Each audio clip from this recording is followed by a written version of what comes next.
The year was littered with mysteries. Still, we suspected we knew many of the answers already. Are dogs smarter than cats? Yes, and, no offense, but there's a reason so many anthropomorphized pets are pooches. Did the Pentagon secretly sort of believe in aliens? Fox Mulder made us all want to believe back in the 90s. Was Hollywood corrupt? Sure thing. If even more so than we'd imagined. But 2017 also presented questions we just couldn't yet answer. Who decides what makes a man sexy? Could a total solar eclipse really blind you? Are we all going to die? And where is Kylie Jenner in the Kardashian Christmas card?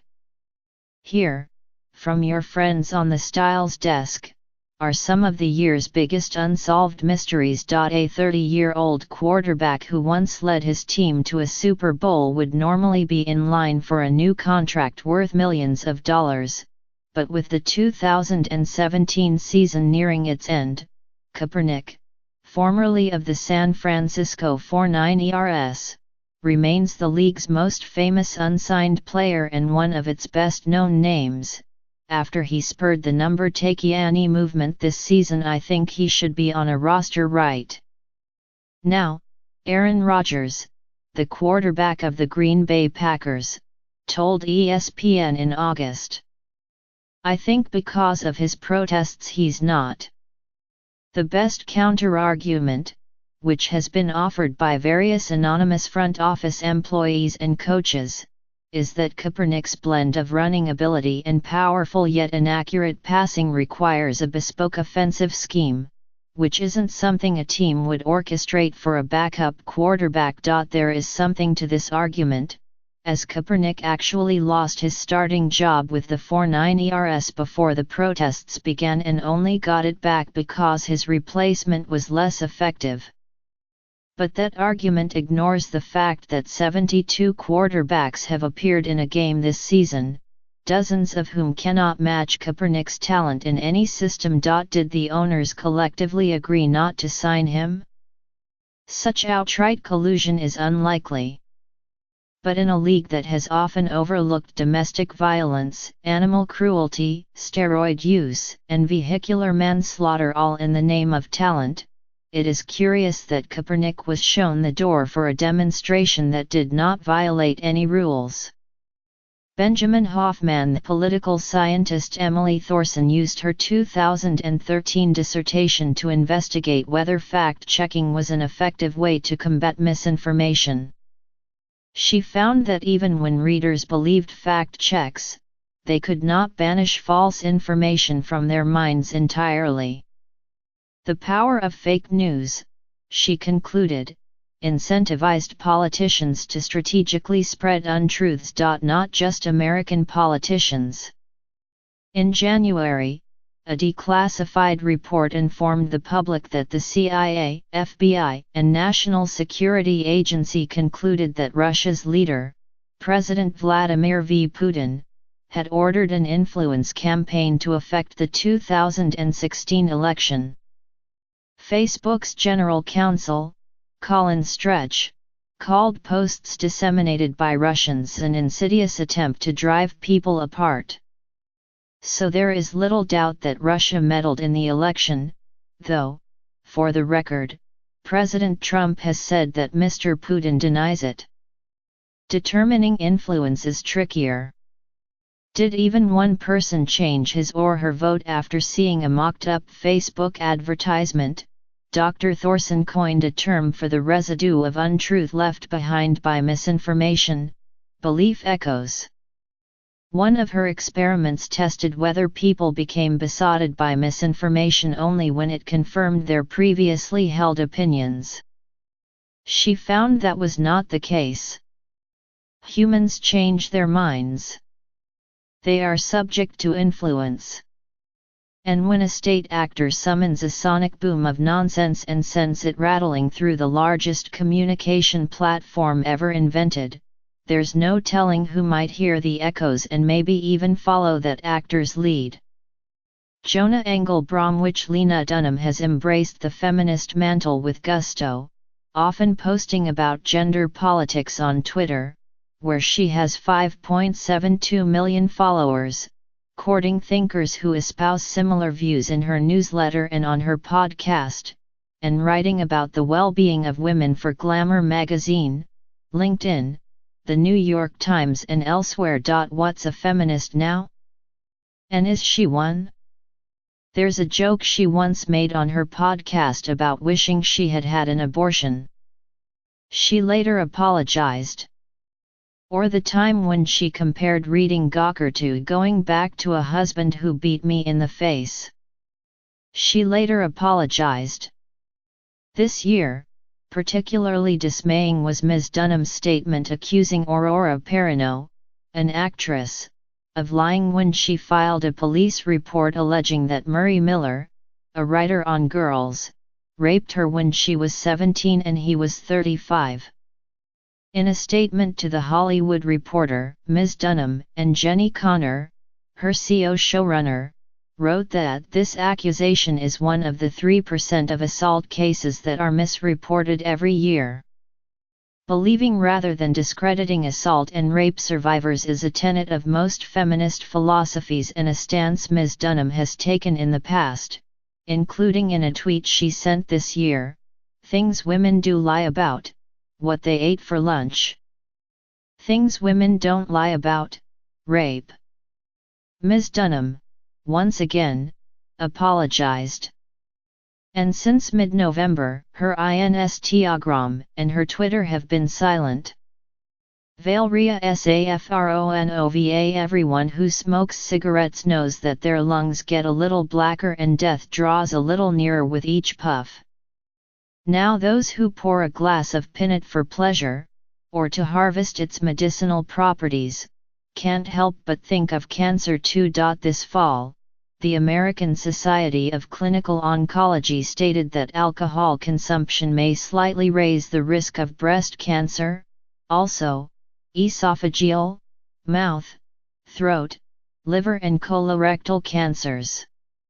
Its statement came after years of studies suggesting that drinking red wine, in moderation, lowers the risk of heart disease, reduces the incidence of type 2 diabetes and improves cholesterol. To put things in perspective, there are hundreds of known and probable carcinogens, many of which you could certainly find at home and not all of which are strictly bad for you.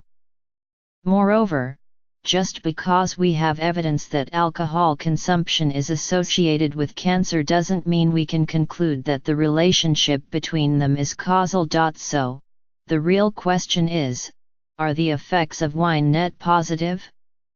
Actually, don't answer that. Bonnie Werdheim. Last month in New York Magazine, the writer Rebecca Traister noted how, in this moment of post-Harvey Weinstein cultural reckoning, her husband had asked, with genuine feeling, "How can you even want to have sex with me at this point?" It's a question many women I know, those who sleep with men, anyway, have found themselves contemplating, as the list of terrible men doing terrible things seems to metastasize, and not just terrible men we knew were terrible, terrible men we thought were good guys, in some cases feminists, even. But, okay, let's not get carried away. Statistically speaking, not all men are harassers. In fact, most of them aren't, and there have been plenty of good men who did good things this year. Like Snack Kman. Remember him? He broke up a fight on a New York City subway by standing in between two people snacking on a tube of Pringles. Or this guy, Oscar Gonzalez, who saved a bunny from raging California wildfires. If you haven't watched the video yet, prepare to sob. There were the men of the El Bolillo Bakery, who baked pounds and pounds of bread while trapped inside as Hurricane Harvey pummeled Houston. They donated it to evacuees. And, of course, there was Salt B, a Turkish chef by the name of Nusret Gaki, who tickled women and men alike with his flamboyant sprinkling of salt onto a carved steak. What these men have in common, with the exception of, perhaps, our Turkish chef, is that they were bystanders. Bystanders who jumped in, active in the face of larger events they often couldn't control. Their participation fits with this particular cultural moment, as one of the only agreed upon methods for effectively combating sexual harassment and assault is, in fact, to intervene. If 2017 was the year of bad men falling like dominoes, let's raise a glass to 2018 as the year that the good ones will stand up for the rest of us. Jessica Bennett maybe not officially, but we're happy to settle the score. Just recall the video of people in New York starting an impromptu dance party to Bodak Yellow earlier this month in the Times Square subway station. See how the woman wearing the National Guard jacket transforms within seconds of hearing the beat. The bravado. The debauchery. The absolute lack of concern. In a year of non-stop bad news, Cardi freed us. Fans who have followed her since she was a stripper in the Bronx named Camilla know that her success didn't come overnight. She's been making money moves for years, from her days on VH1's Love and Hip Hop to her mixtapes, which, bafflingly, never took off the way Bodak did. Since June, it's been nearly impossible to go out or stay in without hearing Cardi's breakout single, which went triple platinum and earned her 2 Grammy nominations. The song of summer has staying power. Maybe the real question is, will Cardi still reign supreme in 2018? Joanna Nickus. Rachel Lindsay, America's first and maybe last black bachelorette, walked away with a ring at the end of the last season, but it was not presented by the American steel-haired Iron Man heartthrob Peter Krause, and so 7.5 million hearts and brains broke at once. The rule of the Bachelor franchise is that we will make sense of the heart. The rules of reality television are that enough editing and music can make us understand anything. But in this case, producers of Rachel's season of The Bachelorette had to dodge an inexplicable gravity sinkhole in the middle of their universe. They know why Rachel and Peter aren't together, and they have no way, within their limited palette of reality show hues, to paint us the picture that explains it. No one else involved will or can. They are all too busy doing sponsored content and getting paid. The tabloid universe, which lives by similar rules, can't execute on this narrative either. They tried. Peter Krause reveals why he turned down The Bachelor: "I was not ready, and it just smells like smoke screen spirit." We will probably never know why Rachel and Peter aren't together. Their relationship is our Roanoke colonists. What's left to believe? Who believes Rachel and Brian Abozalo, aka Plan Brian, are planning their wedding and next dog and / or baby? No, seriously. Who is even ready to trust The Bachelor again as season 378 begins shortly? It's also entirely possible this is 100% displaced anxiety about our engagement with the nuclear power of North Korea, or maybe even some personal baggage. Choir SICHA. Will they? Who knows? But should they? Probably not, at least not right now.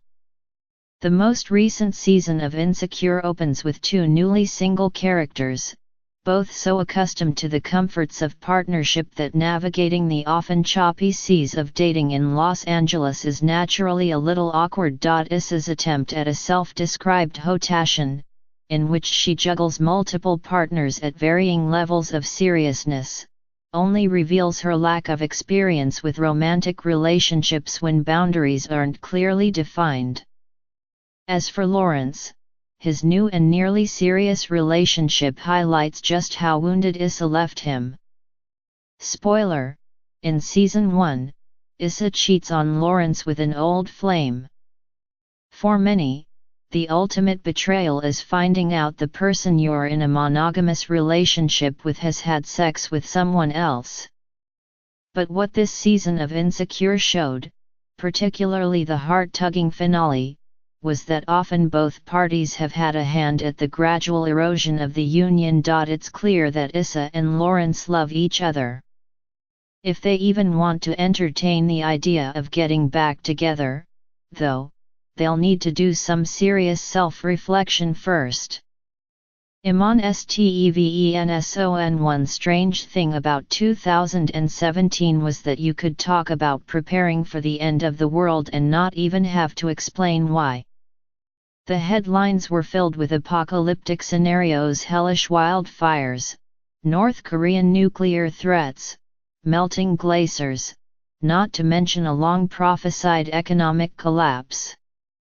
As such, the popular image of the survivalist is changing, from wild-eyed cave dweller in camouflage fatigues, hoarding canned goods, to the mild-mannered executive or lawyer or insurance salesman who lives next door. In a world where the bomb-proof bunker has replaced the Tesla as the hot status symbol for young Silicon Valley plutocrats, everyone, it seems, is a prepper. What else is on the list of must-have doomsday items? Artfully stocked bug-out bags, folding kayaks, jetpacks. Yes, they exist, even condoms, and not just for the expected purpose, although they might come in handy for that, too. Alex Williams.